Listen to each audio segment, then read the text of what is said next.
অফারটি শুধুমাত্র ভারত এবং বাংলাদেশের দর্শকদের জন্য প্রযোজ্য। শিখাকে আমি শেষ করতে চাই বাবা, কিন্তু একটু অন্যভাবে। ভুল করেছিস আর্য, ভুল করেছিস। হাতের সুযোগকে পায়ে ঠেলে চরম ভুল করেছিস। ওর মতো মেয়ে যে কি জিনিস আমি ছাড়া আর কেউ ভালো জানে না।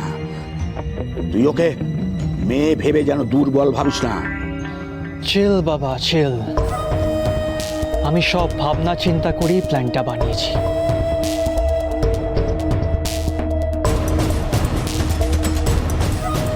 বাবা, শিখা আমার গান পয়েন্টে ছিল। বিশ্বাস করো, মেয়েটার চোখে বিন্দু মাত্র ভয় ছিল না। কি তেজ! দেখে মনে হচ্ছিল বন্দুক আমার হাতে না, ওর হাতে রয়েছে। ঠিক মনে হচ্ছিল শিকার আমি আর ও শিকারী। শুনেছিলাম বাঘিনী যখন শিকার করতে যায় তখন বাঘিনীর চোখ দেখে শিকার সম্মোহিত হয়ে যায়। সেম ফিলিং বাবা, একদম সেম ফিলিং। বিশ্বাস করো, আমি যখন ওর চোখের দিকে তাকিয়েছিলাম না, বন্দুকের ট্রিগারটা জাস্ট টানতেই পারলাম না। এখানেই তো ভুল করেছিস আর্য। আচ্ছা, তোর কষ্ট করার কি দরকার ছিল? দুটো ছেলেকে টাকা দিলেই তো হতো। না বাবা, এইভাবে ওর শরীরটাকে শেষ করলে তো ওর ওপর বদলা নেওয়াটা কমপ্লিট হবে না। সেটা আমি খুব ভালো করেই বুঝতে পেরেছি। তাই আমাকে একটু ভালো মানুষ সেজে ওর মনে জায়গা করে নিতে হবে। ওর মনে জায়গা মানে? তুই শেষে শিখার সঙ্গে প্রেম করতে চাইছিস? হতভাগা, ও তোর বাপকে জেলে পাঠাচ্ছে। আমিও তো চাই তোমার জেল হোক। তুইও চাস তোর বাবা জেলে যাক? মানে? আচ্ছা, তোর কি মাথা খারাপ হয়ে গেল নাকি? এই জন্য কি লাখ লাখ টাকা খরচ করে তোকে বিদেশে পড়িয়েছি? বাবা, ওটা শুধু শিখার জন্য, ভালো মানুষ সাজার জন্য। তোর তোর কোনো প্ল্যান খাটবে না। শিখা ওর গুড বুকে তোর নাম কোনো দিনও লিখবে না। এই তো আজও তোকে শিখা বাড়ি থেকে তাড়িয়ে দিয়েছে।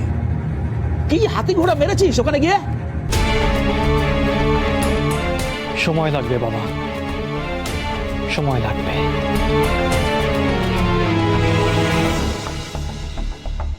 নিজের বুদ্ধির ওপর আমার কনফিডেন্স আছে বাবা। তুমি দেখো বাবা, শিখার যেগুলো শক্তি, শিখার ইগো, শিখার সাহস, শিখার জেদ, ওগুলোই শিখাকে আরো কমজোর করে দেবে। আমি খুব শিগগির জায়গা করে নেব। প্রথমে শিখার বাড়িতে, তারপর ওর মনে। তুই কি আমার সাথে হেয়ালি করছিস? শোন দেখ, তোর উপর আমার ভরসা আছে, কিন্তু এই অসাধ্য সাধন কি করে করবি সেটা আমাকে বলবি। বলবো না বাবা, ঠিক করে দেখাবো।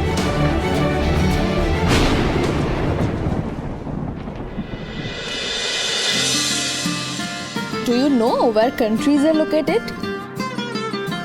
Tiffin time, tiffin time.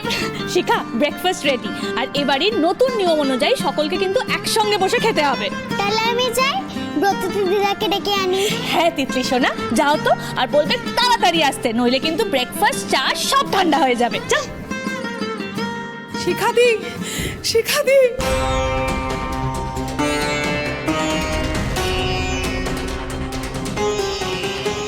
শিখাদি, আমাদের বাঁচান শিখাদি, আমাদের বাঁচান শিখাদি, আমাদের বাঁচান। কি হয়েছে?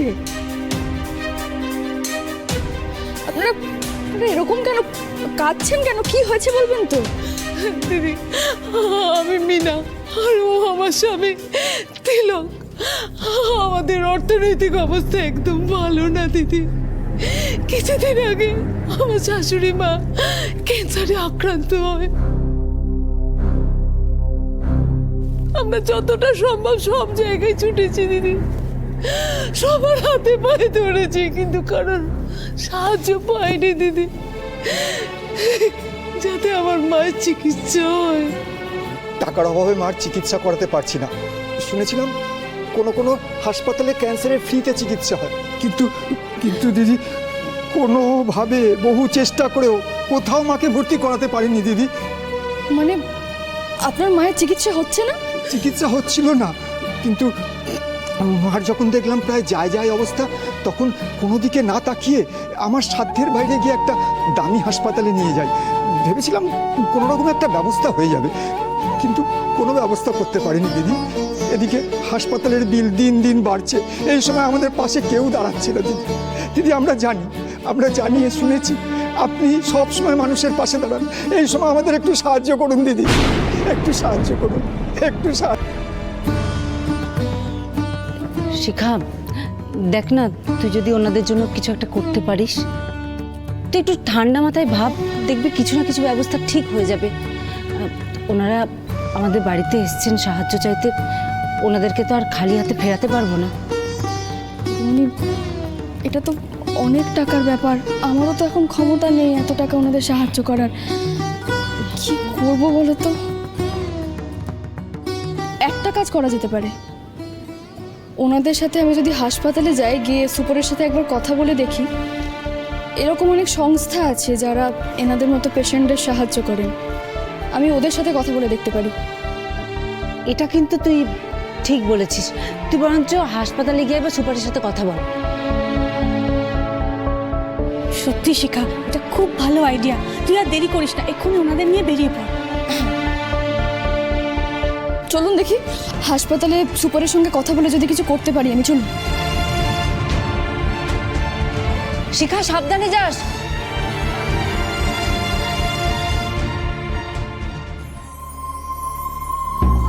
আসতে পারি?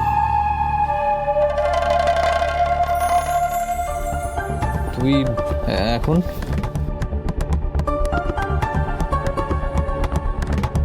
দাদা, তোমার সাথে আমার কিছু দরকার আছে। পরে কথা বলছি। না, পরে না। আমি তোমাকে অফিসে জিজ্ঞেস করলাম যে তোমার টাকা নিয়ে কি প্রবলেম হচ্ছে, তুমি কিছুতেই বললে না, তাই ভাবলাম হয়তো বাড়িতে এসে বলবে। এবার বলো তো কি হয়েছে? কিচ্ছু হয়নি। কিছু হয়নি মানে? কিছু তো ডেফিনেটলি হয়েছে, আমাকে বলো। আরে বলছি তো কিছু হয়নি, কথা কানে যাচ্ছে না, যা ঘরে যা। দাদা দেখো, তুমি আমারই দাদা, ভিকি আর নেই, বড়দাও নেই। এমনিতেই আমি খুব মনোকষ্টে রয়েছি দাদা। সেখানে তুমি যদি তোমার নিজের মনের কথা তোমার ছোট ভাইকেই না বলতে পারো, তাহলে কি করে হবে বলো তো? বলছি তো কোনো সমস্যা হয়নি, শুনতে পেয়েছিস, যা ঘরে যা। না, আমি ঘরে যাব না, আমি শুনে যাব কি হয়েছে। তোমার ডেফিনেটলি কোনো প্রবলেম হয়েছে, আর না হলে তুমি আমাকে বলতে লজ্জা পাচ্ছ। কি হয়েছে রক্তি?